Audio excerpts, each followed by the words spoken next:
মা, তাহলে অনুমতি দাও, আমি অফিসে যাচ্ছি। হ্যাঁ, অনুমতির আর কি আছে? তোমাদের দুই ভাইয়ের কাজই তো সেটা। ঘুমের থেকে উঠে হালকা পাতলা নাস্তা করেই তোমরা অফিসে চলে যাও, আর সারাটা দিন আমার একা একা থাকতে হয়। আমার আর কিছু ভালো লাগে না। তোমার ভালো লাগে না দেখেই তো মা আমরা চিন্তা করলাম, তোমার এই একাকিত্বের কারণে মা আমরা দুই ভাই মিলে একটা সিদ্ধান্ত নিলাম। সিদ্ধান্ত? কি সিদ্ধান্ত বলতো আমাকে?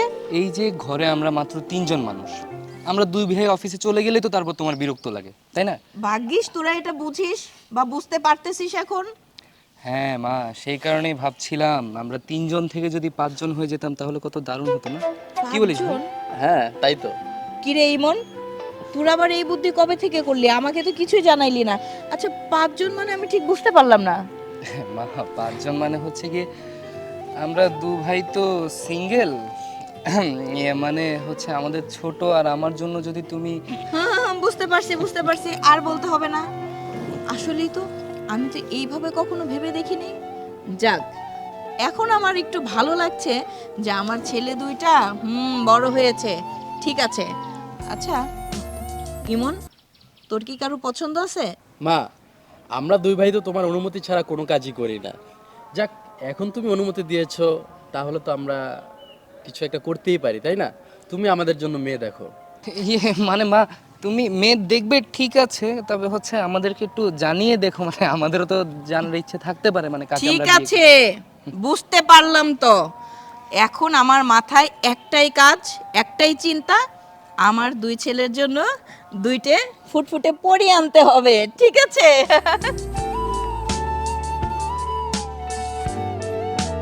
এই বেটাই কি করলি, দিল্লিতে একটা প্যাচ লাগাই। হ্যাঁ, এখন মা যদি নিজে অন্য কোনো পছন্দ করে দেখে মেয়ে, তখন ভাই আমি বুঝতে পারি না, আমি যেভাবে ফেসে যাব।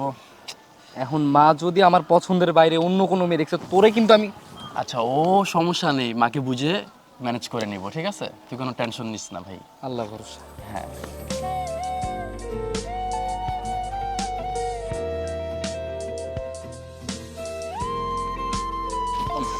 এই জন্য চাকরিজীবী কারোর সাথে প্রেম করা উচিত না। সরি সরি সরি, দেরি করে ফেলেছি। কিসের সরি? তোমার তো সেই প্রতিদিনই একই কথা। রাস্তায় জ্যাম ছিল, অফিস থেকে বের হতে পারিনি, বস বের হতে দেয়নি। উফ, শুনতে শুনতে আমার কান ঝালাপালা হয়ে গেল। আচ্ছা, আসলে আমি তো এখন চাকরি করি না, বসের পারমিশন নিয়ে তো বের হতে হবে, আর রাস্তায়ও জ্যাম ছিল। ওরে বাবা, বেকার থাকতো তো ঠিকই বলতো চাকরি করতে, এখন চাকরি করতেছি, কারো আন্ডারে চাকরি করি, হ্যাঁ, তার পারমিশন নেওয়া লাগে। আর এমন তো না যে আমার কাছে হোটেল টাকা আছে যে আমি ব্যবসা করব, চাকরি করি এই কারণে দেরি হবে, বসের পারমিশন নিতে হয়, আমার কিচ্ছু করার নাই। তাহলে তুমি একটা কাজ করো, তুমি এই প্রেম করা বাদ দাও। ঠিক আছে, তোমার কাছে আমি মাপ চাই। অপেক্ষা জিনিসটা যে কতটা খারাপ লাগে সেটা তুমি তো বুঝবে না। তুমি আমাকে একটু তো বোঝার চেষ্টা করো প্লিজ। হয়েছে হয়েছে, আমাকে এখন তোমাকে কনভিন্স করতে হবে না। আমি যদি তোমাকে না বুঝতাম তাহলে বাবা মার চোখ ফাঁকি দিয়ে আমি তোমার সাথে দেখা করতে আসতাম না, ঠিক আছে? আচ্ছা ঠিক আছে, বুঝছি, তুমি আমাকে অনেক বুঝছো। এখন চলো একটু কফি খাই, প্রচুর টায়ার্ড আমি, যাই। চলো।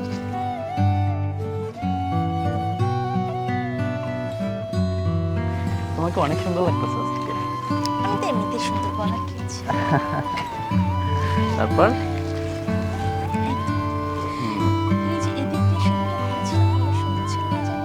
একটা জরুরি কথা বলার জন্য তোমাকে এখানে নিয়ে এসেছি।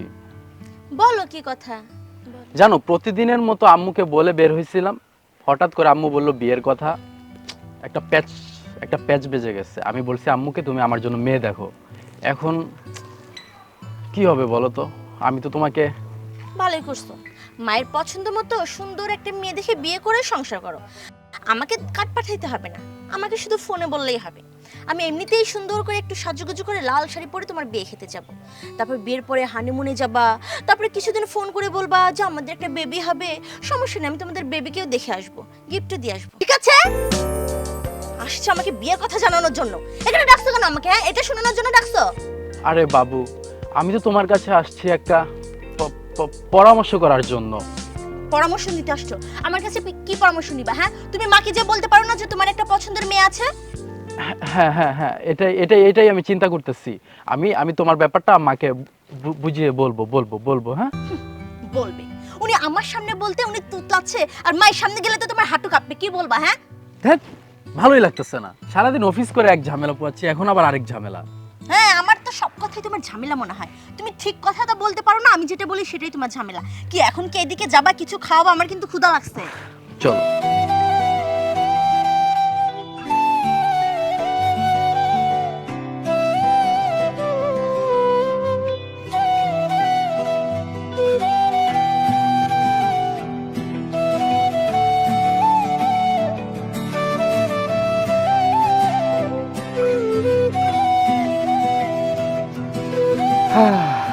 ইমন, মা তো মনে হয় মেয়ে দেখতেছে রে, কেচাল তো একটা লাগাইছিস। এন্ড তুই বল কি করা যায়, তোর তো আইডিয়া লই। ভাইয়া, মা ঘরে বসে আছে, তুই যা বুঝায় বল মাকে। প্যাচ আমি লাগাইছি, কেচাল আমি করছি?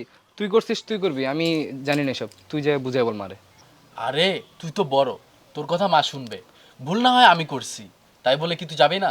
আরে আমার লক্ষ্মী ছোট ভাইটা, তুই হচ্ছিস মায়ের আদরের কুচু কুচু। মা তো পারে না তোর আকাশের চা দেয় না, খাওয়ায় দেয়, বুঝিস নাই? তুই, তোকে মা অনেক বেশি আদর করে, তুই যা বলবি মা খুব গুরুত্ব সহকারে নিবে, বুঝতে হবে বাবা। আরে ভাইয়া, মা যে ধমক দেয়, ধমক শুনলে আমার কলিজার পানি শুকিয়ে যায়। আরে বাবা, তোকে যদি ধমক দেয় আমি আছি না, তোর ধমক আমি খাবো। আমি নিজে বলতেছি, তুই জাস্ট মাইটটা খেয়ে নিস, তাইলেই হবে। তুই যা, দেখ সব ম্যানেজ হয়ে যাবে। তুই যা। আচ্ছা ঠিক আছে, আমি যাচ্ছি, তারপরে তুই চলে আসিস। হ্যাঁ যা যা, আমি আসতেছি, ফি আমানিল্লাহ। হ্যাঁ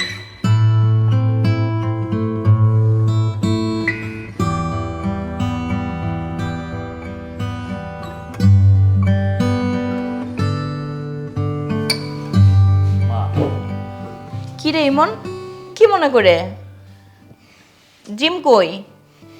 কি করতেছো তুমি দেখি? আরে আমি এই যে তোদের জন্য দুটো মেয়ে দেখেছি না, এই ছবি দেখতেছিলাম তোদেরকে দেখাবো বলে। মেয়ে দেখতে হবে না তোমার, রাখো। আরে রাখি মানে কি? আরে দে না, ছবিগুলো অন্তত তোদের দেখাই। মা মা মা মা মা মা মা কেমন আছো তুমি? হ্যাঁ মা, তুমি কি জানো তোমাকে আমরা কত ভালোবাসি? হ্যাঁ আরে কেন জানবো না? তোরা আমার সন্তান, আমাকে ভালোবাসবি না? কি হয়েছে তোদের, মতলব কি সেটা বলতো। না না মা, আসলে তুমি ধারণাও করতে পারবে না, তোমাকে তার চেয়েও বেশি ভালোবাসি। মানে মা একটা কথা বলতাম আর কি, ওই যে যা বলতাম তা হচ্ছে কি, ওই যে ছবি দেখতেছিলে না? হ্যাঁ, তোদের জন্য যে মেয়ে ঠিক করেছি বিয়ের জন্য, ওদের ছবি তোদেরকে এখনই আমি ডাকতাম, মানে ছবিগুলো দেখানোর জন্য। মা মা না না মা, ছবি দেখা লাগবে না, তো কষ্ট করে তুমি ছবি দেখতে যাবা? মানে হচ্ছে গিয়ে মা, মা, ভাইয়া তো বলতে পারতেছে না, আর বুঝো না আমরাও তো বড় হয়েছি। বর, ও আচ্ছা আচ্ছা, বুঝতে পেরেছি। তার মানে তোদের দুই ভাইয়ের পছন্দ আছে কেউ, না? কি রে, বলছিস না কেন? তাই না ইমন, তুইও কি কাউকে পছন্দ করিস নাকি? হ্যাঁ মা, মানে আমরা তো আসলে দুই ভাই পছন্দ করি, ও একজনকে পছন্দ করে, আমিও করি। এখন হচ্ছে কি মা, তুমি কষ্ট করে আর ছবি দেখা লাগবে না, ওদেরকে আমরা নিয়ে আসি। ঠিক আছে, বুঝতে পেরেছি। তাহলে আমি যাদেরকে পছন্দ করেছি তাদের ছবি আর তোদেরকে আমি দেখাবো না। তোরা এক কাজ কর, আজকে বিকেল বেলায় তোরা যে দুজনকে পছন্দ করিস ওই দুই মেয়েকে নিয়ে আমার বাড়িতে হাজির হ। আমি তখন দেখব যে আমার ছেলেদের পছন্দ কেমন। ঠিক আছে? ঠিক আছে মা, আমার লক্ষ্মী মা। আরে হয়েছে হয়েছে হয়েছে, যা। দেখছো, হ্যাঁ, আমার ছেলে দুটো কত বড় হয়ে গেছে, অথচ আমি ভাবছি যে ওদের বিয়ের কথা যদি বলি তাহলে নিশ্চয় ওরা আমার সাথে রাগারাগি করবে। না, ওরা ঠিক দুই ভাই দুই মেয়েকে পছন্দ করে। কিন্তু আমার কথা হচ্ছে, ওরা কবে থেকে পছন্দ করা শুরু করলো? আমার সাথে তো কখনোই ওরা এই ব্যাপারটা নিয়ে কথা বলেনি। যাই হোক, আগে মেয়ে দুটো আসুক, তারপরে জিজ্ঞাসা করব কোন বাড়ির মেয়ে, কেমন মেয়ে, আমার পছন্দ হয় কি না।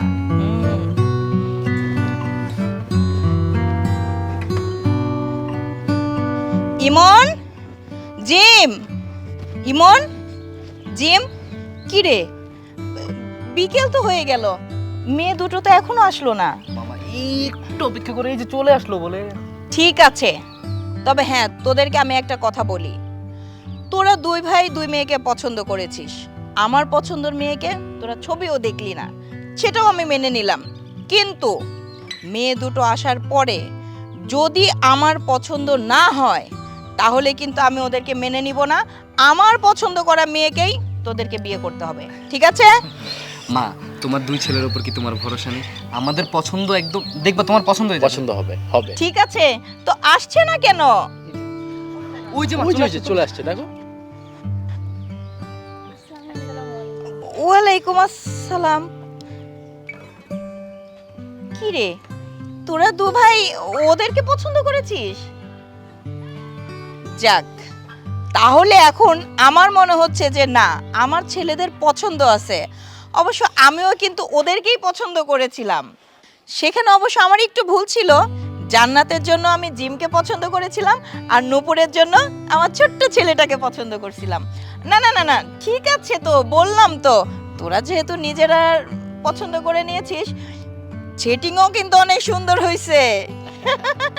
যাক, বাড়িতে আমার একা থাকার দিন শেষ।